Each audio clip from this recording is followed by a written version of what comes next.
Uma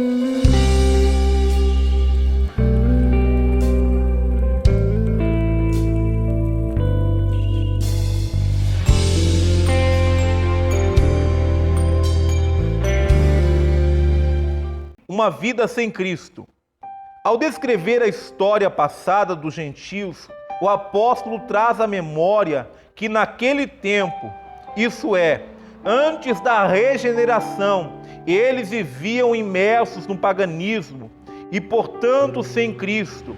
Isso significa que a religiosidade dos gentios era incapaz de inseri-los na promessa messiânica de salvação.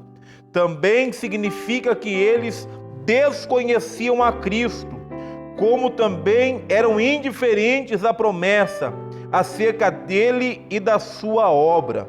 Amém? Então nós percebemos o seguinte, irmãos, a nossa vida, na verdade, ela é marcada por dois períodos, né? Antes de conhecer a Cristo e após conhecer a Cristo.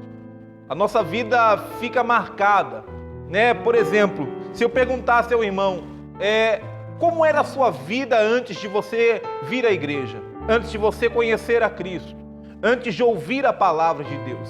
Sem dúvida, eu tenho certeza que alguns dos irmãos diriam, olha, eu vivi tal coisa, eu já pratiquei tal coisa, eu já servi tal religião, eu já andei assim, eu já fiz assim, coisas das quais, por exemplo, o irmão poderia se arrepender do que fez.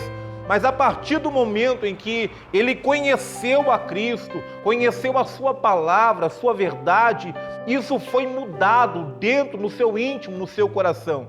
É isso que nós estamos vendo nessa lição. É o homem antes de Cristo e o homem com Cristo, né? Andar sozinho é uma coisa, andar com Cristo é outra coisa, né? E eles então passaram a viver com Cristo, né? Lembrando, Paulo faz questão de lembrar que eles estavam sem Cristo, eles não conheciam a Deus, eles não temiam a Deus. O que é que pode se esperar de alguém que não conhece a Deus, que não teme a Deus, de que não observa a sua palavra, não é? A gente vê que o mundo não conhece a Deus, nem o ama e nem o teme, faz o que dá vontade, faz todo o desejo da sua carne, tudo que vem à mente, né? Mas aquele que conhece a Cristo, não. Embora ele tenha as vontades e os desejos, ele pensa, isso não agrada a Deus, isso não agrada ao Espírito Santo, isso não condiz com a palavra de Deus, é melhor eu arrancar da minha vida. E assim o cristão vai seguindo, deixando todo o embaraço e o pecado que tão de perto nos rodeia, olhando para Jesus. Separados da comunidade de Israel, lembrando, né, eles estavam aí sem Cristo, sem esperança. Paulo diz que eles não tinham não havia promessa, né? Eles eram diferentes ao povo da promessa, ao povo eleito.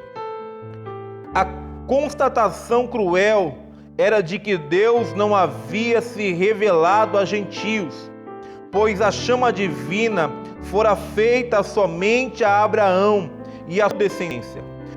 Na perspectiva, a lei e as promessas pertenciam somente aos judeus. Desse modo, os gentios estavam fora do alcance das bênçãos prometidas a Abraão, Isaque e a Jacó. Entretanto, ao que os judeus precisavam saber era que por meio de Cristo, eles também se tornariam descendência de Abraão. Amém?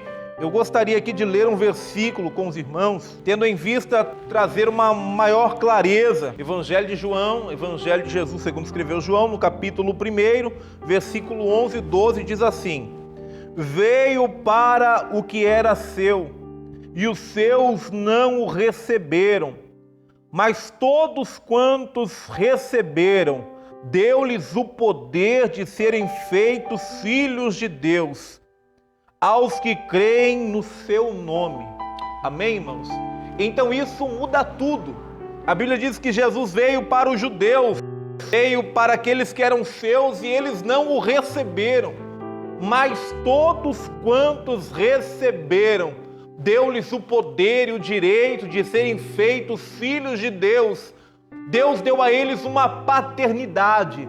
Deus, na verdade, adotou ao povo gentil. Nós somos gentios, éramos gentios, na verdade. Hoje, nós estamos debaixo da aliança que Deus fez com Abraão, com descendência de Abraão, amando a Jesus e recebendo todos os benefícios que o Senhor nos proporciona através da cruz de Cristo, de alienados da promessa por meio do sangue de Jesus. Os gentios tornaram-se herdeiros da maravilhosa promessa.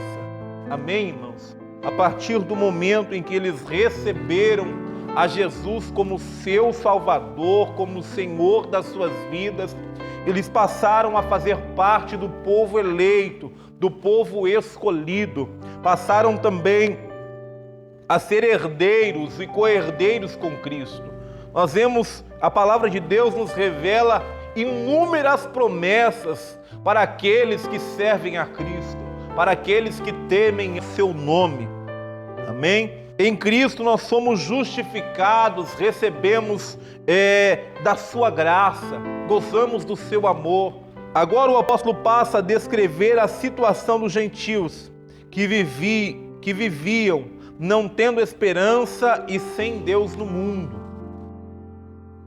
É interessante porque não somente os gregos, mas as culturas e religiões da época, muitos não criam em ressurreição. Muitos não acreditavam que alguém que morreu pode se levantar novamente. E Jesus, ele veio também para vencer a morte. Ele morre sim na cruz, dá a sua própria vida, mas ao terceiro dia ele ressuscita.